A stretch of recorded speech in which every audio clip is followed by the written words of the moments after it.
어릴 때 가장 크고 무서운 적이 있었습니다. 제가 어릴 때 북한을 상징하는 TV물이나 영화 등에서는 북한 사람들이 빨간색 늑대로 표현됐습니다. 실제로 그렇게 생긴 사람들인 줄 알았습니다. 그래서 TV를 틀면 늘상 북한을 얘기할 때는 빨간색 모자를 쓰거나 안장을 차고 늑대였어요. 아, 저렇게 생긴 사람들이 북쪽에 있나 보다 어릴 때 생각했습니다. 그러니까 북한에 사는 사람들은 늑대의 탈을 쓴 사람들인 줄 실제로 그렇게 알았습니다. 교육의 힘이 그렇게 무서운 겁니다. 그리고 북한에서 남쪽을 향해 뿌린 선전물, 소위 삐라라고 하는 작은 제작물을 발견하면 모든 친구들이 막 무서웠어요. 그거 가져가면 큰일, 가방에 넣으면 이게 나라가 잡아가는 줄 알았어요, 우리를. 그래서 잡자 말자, 이거를 삐라를 갖고 가면 즉시 경찰서에 신고하면 착한 어린이상을 해서 참 잘했다고 노트를 주거나 연필을 주기도 했습니다.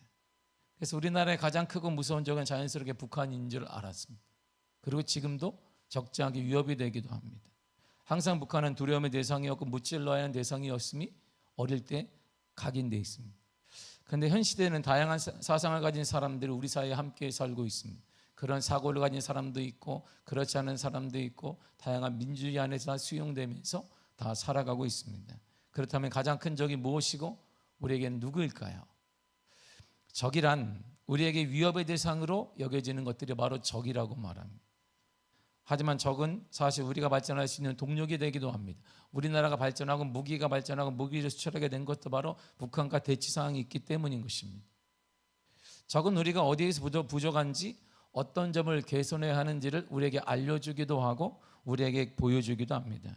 그래서 옛말에 적은 가까이 두는 것이 좋다라는 말이 있습니다. 왜 적을 가까이 두는 것이 좋을까요? 친구는 우리를 위해 소중한 조언을 줄 수 있습니다. 그거는 때때로 가끔은 우리가 원하는 것을 듣기 위해 보완일 뿐이고, 그러나 적은 우리의 단점과 오류를 직접적으로 우리에게 지적해주고 보여주기 때문에 적은 가까이 두는 것이 좋다라고 말하기도 합니다. 그래서 현명한 사람은 적과의 불편한 동행을 선택하게 됩니다. 적의 비판은 때로는 대단히 불편합니다. 그러나 그것은 반드시 우리가 발전해야 될 방향을 나타내 주기 때문에 긍정적으로 적을 가까이 두게 되는 것입니다. 이를 통해 적을 만나게 된 것은 오히려 기회라는 것을 사람들이 인식하게 됩니다. 결과적으로 적은 우리의 발전을 위해 필요한 도구라고 많은 사람들이, 큰 사람들이, 위대한 사람들이, 큰 일을 한 사람들이 생각을 하며 행동하고 있는 것입니다. 그러므로 우리는 적을 가까이 두고 그들의 조언을 받아들여야 합니다. 그로부터 배우며 성장해가는 요인이 분명히 있기 때문입니다. 그러나 적과의 잘못된 동거를 시작하게 되면 인생은 나락으로 떨어지게 됩니다. 재기할 수 있는 힘을 다 잃어버리기도 합니다. 예수님은 적이 많았습니다. 예수님의 적이 누구일까요? 예수님 성전의 가장 큰 적은 로마 아닙니다. 당시 이스라엘을 속국으로 삼고 이스라엘을 지배한 나라는 로마였습니다. 로마가 적일까요? 그렇지 않습니다. 이방인이 적일까요? 이방인은 반대했는데 그렇지 않습니다. 성경을 보게 되면 예수님의 가장 큰 적은 유대인이며 바리새인입니다. 같은 민족이며 같은 신앙이라 생각한 사람들이 가장 강력하고 무서운 적이었습니다.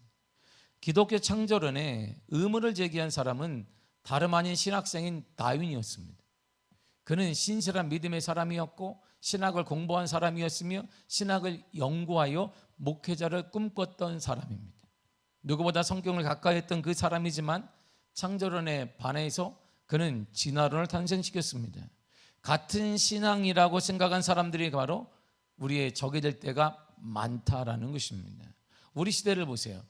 기독교의 가장 큰 적은 뭘까요? 기독교입니다. 그리스도인의 가장 큰 적은 누구일까요? 그리스도인입니다. 누군가 열심히 교회 생활을 하다가 교회에서 상처를 받았다고 합니다. 왜 받았는지는 저도 알 수 없습니다. 우리 일반적으로만 상처받은 사람도 항상 받습니다. 교회 메시지에 그 이후에 강한 의문을 품습니다. 그리고 기독교를 몰아내는데 앞장서는 안티 크리스찬이 되기도 합니다. 그래서 기독교의 가장 큰 적은 기독교인이고 오늘날 기독교의 가장 큰 적 또한 기독교가 되는 것이지 불교 아닙니다. 안 믿는 사람 아닙니다. 가장 잘하는 사람들이 기독교의 안티 크리스찬이 되고 있는 것입니다. 이처럼 적은 가까이 있습니다. 여러분의 생각하는 것보다 아주 가까이 있습니다. 어쩌면 우리가 인식할 수 없지만 너무나 가까이 있기 때문에 적인지 우군인지 혼동할 때도 있을 것입니다.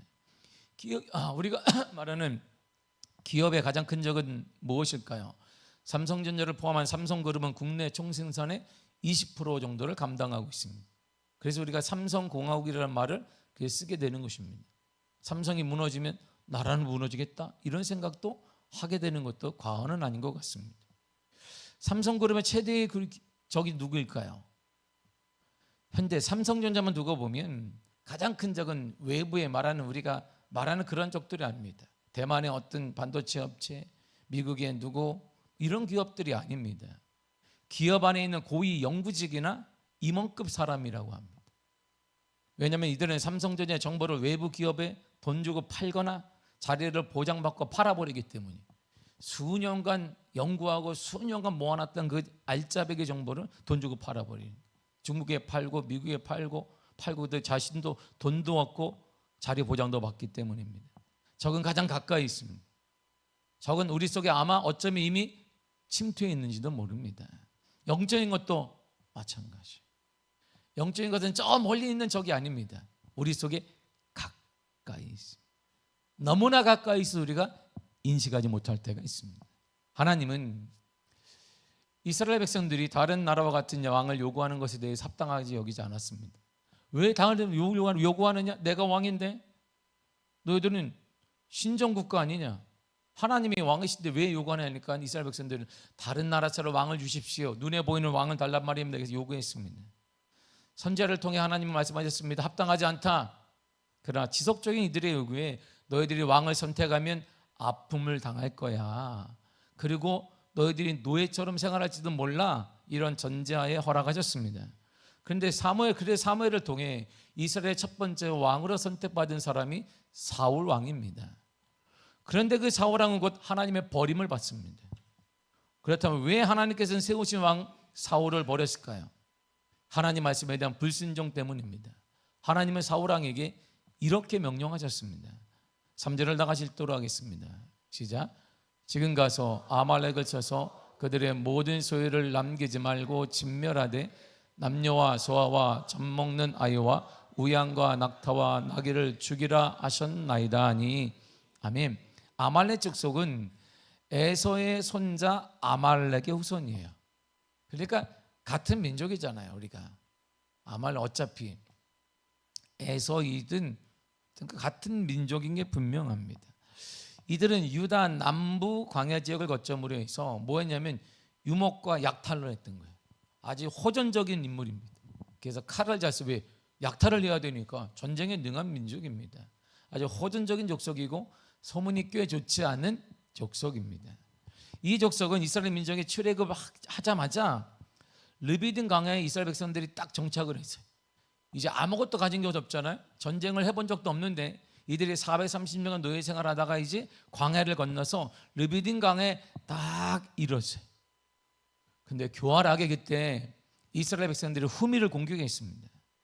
근데 그때는 이스라엘이 오랜 노예 생활 끝에 해방된 직후였기 때문에 아무런 전투 능력도 없고 칼을 가진 자도 없고 모든 것은 몰라요. 근데 후미를 턱 맞으니까 적지 않은 사람들이 죽었습니다. 이스라엘에서 가장 피해가 많았던 사건이 전쟁이 아닌 이 사건이에요. 따라서 이때 그 일로 인해 이스라엘의 이 타격은 실로 말할 수 없이 컸습니다. 특별히 이 공격 사건이 용서받지 못한 사건이 된 이유가 여기 있습니다. 하나님께서 이스라엘에 베푸신 크신 출애굽의 은총을 무시해버리고 가나안 여정을 방해했기 때문이에요.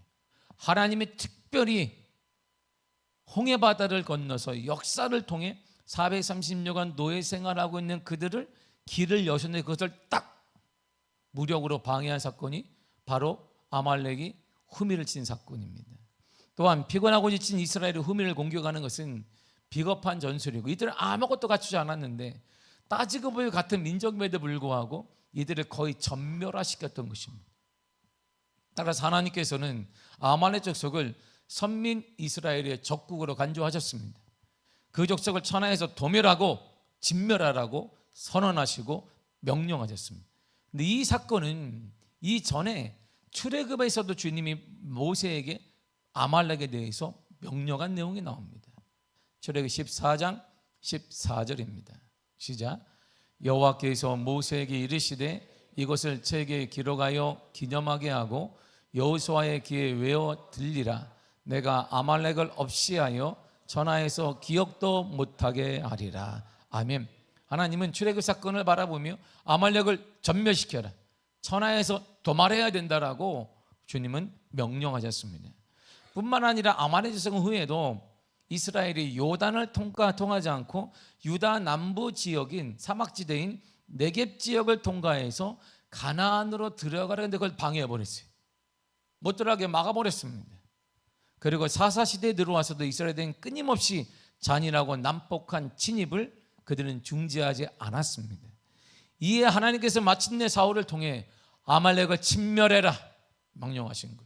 끊임없이 선택한 하나님의 백성들을 괴롭히고 죽이고 살상하고 하는 모든 것을 가져가기 때문에 하나님께서는 이들을 진멸해버려라라고 말씀하셨습니다. 그러나 사울은 하나님의 말씀을 귀담아 듣지 않았어요. 그는 진멸해야 되는데 우리가 말한 아말렉 왕 아각을 살려두었습니다. 그리고 동물에 대해서도 이런 태도를 취했습니다. 9절을 다 같이 읽겠습니다. 시작.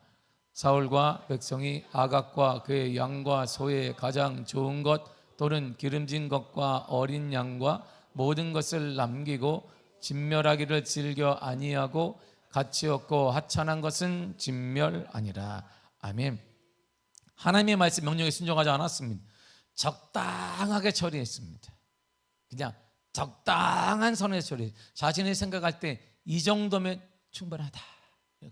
내가 생각할 때 충분한 거야. 하나님도 충분할 것이다. 백성들도 충분할 것이다. 이 정도 신앙생활하면 충분할 것이다. 21세기에 이 정도 신앙생활이면 충분한 거야. 남들도 그렇지 않은데 이 정도 신앙은 충분한 거야. 이 정도면 괜찮은 거야. 하나님이 시대를 몰라서 그래. 이 오늘날 시대 이 정도면 엑설런트한 거야. 이렇게 생각을 하는 거예요. 행동이나 판단의 기준이 누구예요? 자신이 돼버린 거예요. 오늘날 이 정도면 되는 거야. 아이고, 야, 오늘 어떤 시대인데 신앙을 이렇게, 아니야. 하나님이 이 시대 안 살아봐서 그런 거지. 21세기 주님이 살아봤으면 양복 입고 나처럼 살아봐. 지금 세계 경제 상황 하나님이 맞아봐. 이렇게 안 할 거예요. 이 정도면 충분해. 하나님 말씀 기준에는 뭐예요? 내 기준, 내 생각, 내 상황, 그것이 기준이 되어버린 것입니다. 이에 하나님께서는 사무엘을 통해 이렇게 말씀하셨습니다. 11절을 읽겠습니다. 시작. 내가 사울을 왕으로 세운 것을 후회하노니 그가 돌이켜서 나를 따르지 아니하며 내 명령을 행하지 아니하였음이라 하신지라. 사무엘이 근심하여 온 밤을 여호와께 부르짖으니라. 아멘. 사울을 왕으로 세운 것을 한탄하셨습니다. 마음 아파하셨습니다. 왜냐하면 하나님의 명령을 행하지 않았기 때문입니다. 자신의 기준을 가지고 되는 거예요. 지금 21세기에는 그렇습니다. 지금 이렇게 하면 안 됩니다. 지금 어느 시대인데요. 계속 자신의 기준을 대는 것입니다. 그러나 사무엘은 밤이 새도록 기도했습니다. 하나님, 사울왕의 불순종의 죄를 용서해달라고 기도했습니다. 그리고 사울왕의 마음에 돌이켜 하나님을 따르게 해달라고 기도했습니다. 그리고 사무엘은 사울을 찾아갔습니다. 하나님의 뜻을 전하고 회개의 기회를 주에게 전화갔는데 그때 사무엘이 엄청 그 충격을 받은 거예요. 어머머머. 오늘날로 말하면 사무엘이 손을 덜덜 떠는 사건을 본 거예요. 이게 뭐야 이게? 자신이 밤새 기도했어요. 하나님 뜻을 돌이켜 주세요. 사울왕이 죽게 돌아오게 해주세요. 밤새 기도하고 사울왕을 찾아갔는데 이 사무엘이 사울왕의 행을 딱 보고 그는 엄청 큰 충격을 받았습니다. 가장 무서운 적을 그가 보았어요. 사무엘을 찾아 사무엘이 사울을 찾아 갈멜로 갔습니다. 그런데 사울은 갈멜에서 이상한 짓거리를 하나 하다가 유다 땅 길가로 또 내려갔습니다. 사무엘은 사울이 갈멜에서 한 일로 인하여서 큰 충격을 받았습니다. 사울이 행한 일을 통해 사무엘은 가장 인간에게 있는 큰 적을 모았습니다. 사울은 갈멜에 기념비를 멋있게 하나 세웠습니다. 기념비란 말 그대로 어떤 일을 기념하기 위해서 세우는 것입니다. 어떤 기념비일까요? 아말렉과의 전쟁에서 승리했음을 보여주는 기념비를 멋있게 세웠습니다. 그래서 우리가 공동묘지 가게 되면 큰 땅을 차지한 사람일수록 멋있게 비석을 세워놨어요. 이렇게 크고 아주 엄청 큽니다.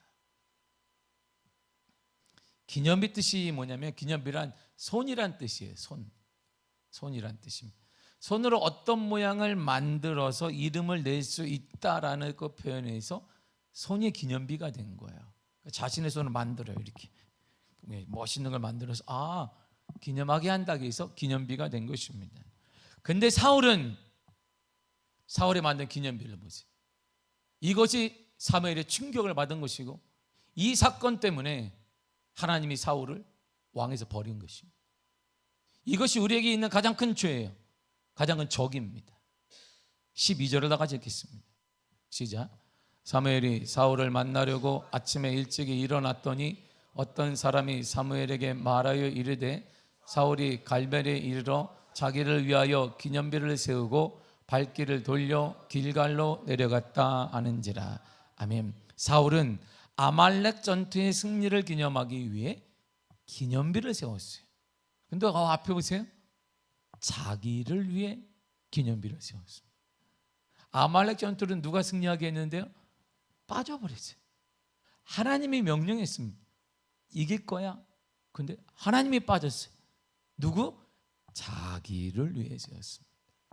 나 사울은 전쟁에서 승리하여 혁혁한 공로를 세우고 자비를 베풀어 아말렉과 아각을 살려 두었고 백성들을 위해 좋은 음식을 베푼 선왕이니라. 새겨 있을 거예요. 성경에 보면 다른 곳에서 하나님은 기념비를 세우는 사건을 보게 됩니다. 하나님께서 이스라엘에게 약속하신 대로 가나안 땅 약속의 땅으로 이스라엘을 인도하셨습니다. 약속의 과정 속에 민족의 영도자인 모세가 죽어버렸습니다. 경험 없는 여호수아가 모세를 위해 지도자가 되면서 이스라엘 백성들의 마음이 불안해진 거예요. 여호수아가 한 게 뭐 있어? 응? 그래도 모세는 영도자예요. 모세의 능력은 탁월한 사람입니다. 그런데 여호수아가 한 일은 아무것도 없어요. 기적을 행한 적도 없습니다. 증명된 사람도 아닌데 모세의 심부름꾼이 지도자가 되니까 자격이 있는 거야? 저 사람 뭐 하는 사람이야? 아무나 되는 거야? 의문을 갖기 시작했습니다. 그러나 이들은 약속해 주신 하나님을 신뢰했습니다. 비록 모세의 종이었으나 하나님께서 세워진 지도자에 대한 철저한 순종과 신뢰가 밑바탕이었습니다. 이들은 여호수아의 지도에 따라 드디어 가나안 땅 입성을 눈앞에 두었습니다. 그리고 이들이 가나안 땅을 들어가기 위해서 첫 번째로 요단강을 건너야 했어요. 이때 여호수아는 하나님의 명령에 따라 뜻에 따라 이렇게 이스라엘 백성들에게 선포합니다. 여호수아 3장 13절입니다. 시작. 온 땅의 주 여호와의 궤를 맨 제사장들의 발바닥이 요단물을 밟고 멈추면 요단물 곧 위에서부터 흘러내리던 물이 끊어지고 한 곳에 쌓여 서리라. 아멘. 잘 들어라. 제사장들은 버켓을 메고 요단강으로 들어가라. 그러면 흐르던 물이 딱 멈추고 한 곳에 쌓이게 될 것이다. 우리는 거기를 건너가게 될 것이다. 근데 그게 정말일까? 정말일까? 이렇게 하는 것이. 여호수아 명령에 따라 이스라엘은 그들을 순종했습니다. 그래서 기적처럼 요단강 물이 끊어지고 한 곳에 쌓여 있어요. 모든 백성들이 요단강을 다 감사하게 한 사람도 낙오됨 없이 다 건넜습니다. 이때 다시 여호수아는 이스라엘 백성들에게 지파별로 한 사람씩을 뽑으라. 지파별로 한 사람씩, 그리고 12개의 돌을 세우라 그랬어요. 그리고 이렇게 말했습니다. 여호수아 4장 6절입니다. 시작. 이것이 너희 중에 표징이 되리라. 12개의 돌을 바라보며 지파별로 하나씩 세우라. 큰 것을 세우라. 장정들이 와서 요만한 거 돌덩이 세웠겠으며 큰 것을 가져와서 딱 세워놨어요. 자, 이것이 너희 중에 표징이 되리라. 이 표징이란 말은 나타내라, 나타나다, 나타내다라는 뜻인데 기념, 증거란 뜻이, 기념비를 세우라 이런 뜻입니다. 이처럼 12개의 돌을 취해 명령하신 목적이 분명히 명시되어 있습니다. 12돌은 요단강을 건넜을 때 이 건너은 하나님의 권능에 대한 기적적 사건임을 후대에게 증거하는 것입니다. 기념비는 후대를 위해 하나님의 은혜, 하나님의 기적을 보여주고 증거하는 것입니다.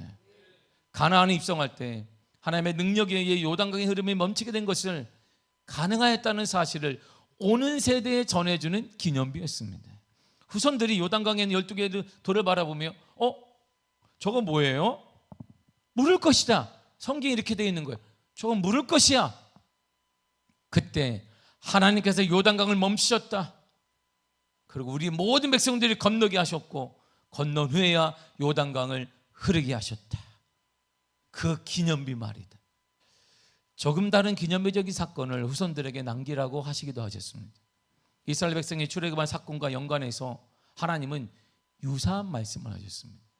출애굽기 12장 26절과 7절을 여러분 또박또박 읽어야 합니다. 시작. 이후에 너희의 자녀가 묻기를 이 예식이 무슨 뜻이냐 하거든 너희는 이르기를 이는 여호와의 유월절 제사라. 여호와께서 애굽 사람에게 재앙을 내리실 때에 애굽에 있는 이스라엘 자손의 집을 넘으사 우리의 집을 구원하셨느니라 하라 하매 백성이 머리 숙여 경배하니라. 아멘. 유월절은 패스오버입니다. 재앙이 피를 보면 넘어가는 거예요. 이렇게 모든 장자가 죽었습니다. 이집트에 있는 모든 장자와 그리고 모든 첫 번째 난 동식물은 싹 죽었습니다. 그런데 피를 보면 재앙이 넘어갔어요. 그래서 후손들이 유월절이 뭐예요? 이렇게 물은 거예요. 너희의 자녀들이 이 제사 유월절이 뭐냐고 묻거든 이렇게 얘기해라.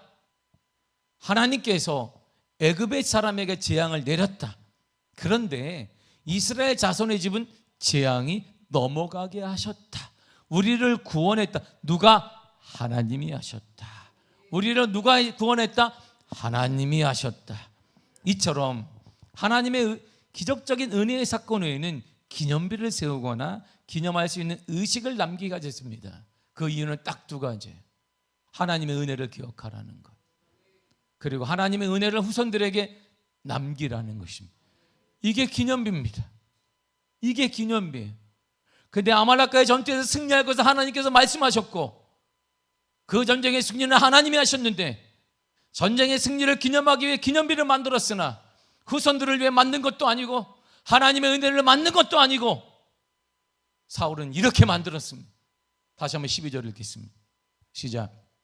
사무엘이 사울을 만나려고 아침에 일찍이 일어났더니 어떤 사람이 사무엘에게 말하여 이르되 사울이 갈멜에 이르러 자기를 위하여 기념비를 세우고 발길을 돌려 길갈로 내려갔다 하는지라. 아멘. 기념의식은 두 가지예요. 하나님의 은혜를 기억하라. 하나님의 은혜를 후손들에게 꼭 남겨주라는 것인데 사울을 보세요. 하나님의 은혜도 없어요. 하나님의 승리하겠습니다 이 말도 없습니다. 후손들에게 남겨오자 하는 것도 없습니다. 자기를 위해서 했어요. 내가 말이야 이런 왕이야. 내가 이렇게 헌신한 사람이야. 내 신앙이 이런 정도야. 내가 어떤 사람인 줄 알아? 내가 보통 사람이 아닌 거야. 말도 말어. 내 신앙이 얼마나 뜨거운 사람인 줄 알아? 응? 내가 말이야 들었다 놨다 했어 교회를 예전에. 응? 나 아니면 교회가 돌아가지를 않아. 우리 가정이 다 막혔어. 나 때문에 국가가 돌아가는 거야. 이렇게. 이처럼 가장 무서운 적은 우리 가까이 있어. 우리 인생을 무너뜨리는 적은 내 안에 있습니다. 나와 동행하고 있습니다. 자기만을 위한 신앙은 거짓되고 잘못된 것입니다. 자기 성공, 자기 성취, 자기 만족, 자기 자랑 일삼는 신앙은 거짓인 것입니다. 다음 세대를 위한 기념비가 없는 신앙은 회개해야 될 것입니다. 우리 시대의 가장 큰 문제는 다음 세대의 문제가 아니에요. 다음 세대가 이 시대의 문화가 어렵습니다. 문화가 그들에게 문화가 적이 아닙니다. 어두운 신앙이 없는 그 터전이 적이 아니에요. 다음 세대의 가장 큰 적은 우리예요. 우리에게 기념비가 없는 거예요. 하나님의 은혜의 기념비가 우리가 없는 것이 가장 큰 걸림돌이고 적인 것이. 다음 세대 문제가 많습니다. 시대가 암울합니다. 문화가 저렇습니다. 애들을 뭐가 뺏어갑니다. 핸드폰이 천만의 말씀이요. 우리 시대의 가장 큰 눈물은, 거침돌은 우리들이에요. 우리에게는 기념비가 없어요. 하나님의 은혜의 기념비, 다음 세대를 향한 하나님의 은혜를 나타내는 기념비가 없는 거예요. 오직 있으면 자기 자랑만 해. 내가 말이야 이렇게 얻었다, 내 학력 이렇고, 내 직직은 내가 뭐고, 내가 뭐고, 뭐. 이게 우리 시대에 다음 세대를 망치는 원인인 거예요. 내가 다양한 방법으로 세운 업적과 신앙 삶을 통해 다음 세대 하나님을 볼 수 없다면, 여러분, 그것이 죄악이에요. 이것이 가장 큰 죄입니다. 이 사건으로 사울은 하나님께 이런 취급을 받게 됩니다. 23절을 읽겠습니다. 시작. 왕이 여호와의 말씀을 버렸으므로 여호와께서도 왕을 버려 왕이 되지 못하게 하셨나이다. 아멘. 하나님께 버림받아요. 왕의 자리에 쫓겨납니다. 내가 당연히 여겼던 그 자리가 무너지게 됩니다. 내가 너무 당연히 여겼던 그것이 사라집니다. 당연히 내 것이라고 생각해도 그게 없어져 버려요. 내가 지금 누리고 있는 그것, 바로 그것으로부터 아픔이 시작됩니다. 철저히 버림받습니다. 성경은 이 사건을 이해하기 쉽도록 이렇게 동일하게 비유하고 있습니다. 23절을 쉬운 성경으로 읽도록 하겠습니다. 시작. 순종하지 않는 것은 점쟁이의 속임수만큼 나쁘고, 교만한 교집은 우상을 섬기는 것만큼 나쁘오. 당신의 여호와의 명령을 듣지 않았소. 그러므로 이제 여호와께서 당신을 버려 왕이 되지 못하게 하실 것이요. 순종하지 않는 것은 전쟁의 속임수만큼 나쁜 것입니다. 교만한 것은 우상을 섬기는 것만큼 나쁜 것입니다. 순종하지 않았다는 거예요. 교만했다는 것입니다. 그러므로 내 안에 있는 나와 동거하는 가장 큰 적은 바로 교만이에요. 교만인 것입니다. 그 교만이란 하나님의 말씀을 따르지 않는 행위를 의미합니다. 내 삶을 통해 하나님의 은혜를 나타내지 않는 것, 바로 그것이 교만입니다. 가장 쉽고 무섭게 무너지는 사람은 바로 자기 중심적인 사람이며 자신을 드러내는 사람입니다. 나라는 1인칭을 가장 많이 말하는 사람은 그 사람을 주의하십시오. 아니, 그 사람과 함께 하지 마십시오. 행동과 판단의 근거가 말씀이 아닌 그 사람 조심하시고 멀리해야 합니다. 왜냐하면 그가 하나님께 버림받고 무너질 때 나도 함께 무너질 수 있기 때문입니다. 우리의 승리와 형통과 복의 기념비에 새길 것은 오직 하나님의 은혜인 것입니다. 후손들이 그 하나님의 은혜를 알게 해야 되는 것입니다. 사랑하는 성도 여러분, 다음 세대는요 다르게 살리는 게 아닙니다. 내가 기념비가 없는 게 다음 세대를 죽이는 거예요. 우리의 자녀들, 우리의 다음 세대는 그냥 일어나는 게 아닙니다. 우리가 장학금 조금 준다고 일어나는 거 아닙니다. 우리의 재정의 일부를 띄워준다고 그들이 일어나겠습니까? 천만의 만만의 말씀입니다. 신앙은 그렇지 않아요. 하나님이 그들을 이렇게 세우셔야 되는데, 그것은 우리의 기념비를 우리가 가져야 되는 거예요. 반면에 다윗에 대해 하나님은 이렇게 말씀하셨습니다. 평가하셨습니다. 사도행전 13장 22절입니다. 시작. 다윗을 왕으로 세우시고 증언하여 이르시되 내가 이새의 아들 다윗을 만나니 내 마음에 맞는 사람이라 내 뜻을 다 이루리라 하시더니. 아멘. 하나님은 다윗을 세우셨습니다. 그리고 다윗에게만 마음에 맞는 사람이다라고 평가하시고 생각하셨습니다. 또한 그 다윗으로 하나님의 뜻을 다 예외 없이 다 이루겠다라고 말씀하셨습니다. 그렇다면 사울을 버리시고 다윗을 선택하신 기준이 무엇일까요? 우리는 그 전쟁을 통해 딱 알 수 있어요. 다윗이 어릴 때 형들을 찾아 아버지 안보를 물으러 갔는데 블레셋과 전투를 하고 있는데 더 어린 다윗 딱 보니까 전쟁도 안 하는데 웬 큰 사람이 나와서 나와라, 하나님의 이름을 모독하고 믿음이 있는 것들아 나와, 나 대적할 수 있는 믿음이 있다며 그 나를 대적하러 나와라. 그냥 아무도 못 나와요. 벌벌 떨고 있습니다. 사울왕도 고민에 빠졌습니다. 골리앗 앞에 아무도 나가지 않고 숨어 있습니다. 그때 바로 어린 다윗이 골리앗 앞에 당당히 서서 이렇게 외칩니다. 사무엘상 17장 47절입니다. 시작. 전쟁은 여호와께 속한 것인즉 그가 너희를 우리 손에 넘기시리라. 아멘. 전쟁은 너에게 있는 게 아니야. 전쟁은 세상의 힘에 있는 게 아니야. 전쟁은 지혜에 있는 게 아니야. 전쟁은 네 경험에 있는 게 아니야. 나는 경험에 아무것도 없지만 전쟁은 하나님 손에 있는 거야. 지금 이스라엘 전체를 떨게 만들고 있는 골리앗과의 전쟁 또한 하나님의 손에 있다라고 믿었습니다. 그러므로 하나님께서 작정하시면, 하나님께서 계획하시면, 하나님의 뜻이라면 골리앗을 꺾을 수 있고 블레셋과의 전투에 승리할 수 있다라고 보았습니다. 왜요? 전쟁은 하나님께 속한 것이기 때문입니다. 우리 가정은 하나님께 속한 것이기 때문입니다. 우리 교회 부흥도 하나님께 속한 것이기 때문이고 우리 자녀의 미래도 하나님께 속한 것이기 때문입니다. 전쟁의 승패는 하나님께 달려있는 것입니다. 이 땅의 부흥도 하나님께 달려있는 것이고 우리 자녀들의 미래도 하나님께 달려있는 것입니다.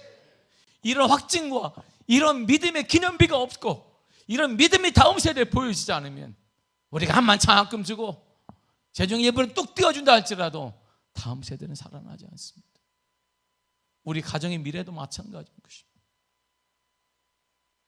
그러므로 이 전쟁에서 승리한다면 하나님께 속한 것이기 때문에 이 전쟁에서 승리한다면 하나님의 승리이고 하나님의 전적인 은혜일 뿐이라는 고백이 여기 담겨 있는 거예요.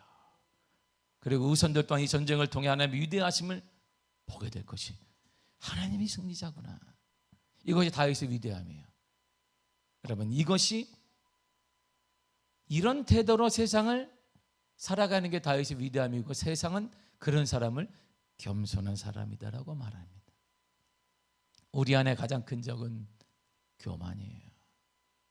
이 교만을 넘지 못해 무너진 사람들의 이야기가 역사라고 합니다. 이제 새 역사를 써야 합니다.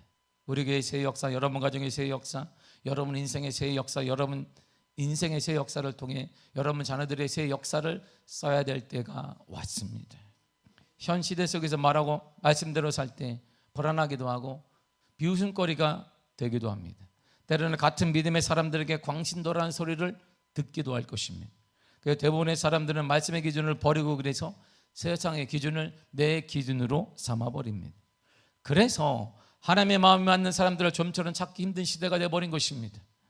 이제 내가 하나님의 마음에 맞는 사람이 되어야 합니다.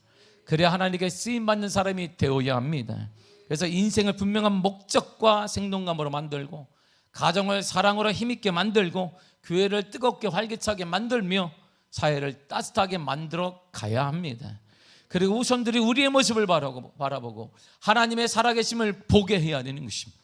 우리 엄마 아빠의 모습을 보며 여러분들의 장로님들과 우리 중직들 권사님들을 바라보며 우리 집사님들을 바라보며 우리의 다음 세대가 하나님이 살아계시구나, 하나님이 살아계시구나, 그걸 봐야 하는데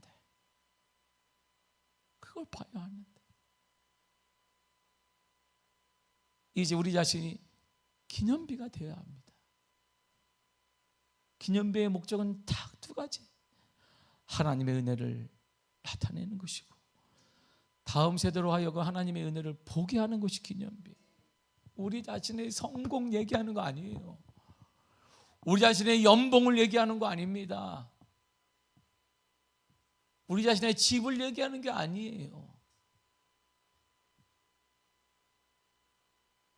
은혜의 기념비, 믿음의 기념비, 기적의 기념비 말입니다.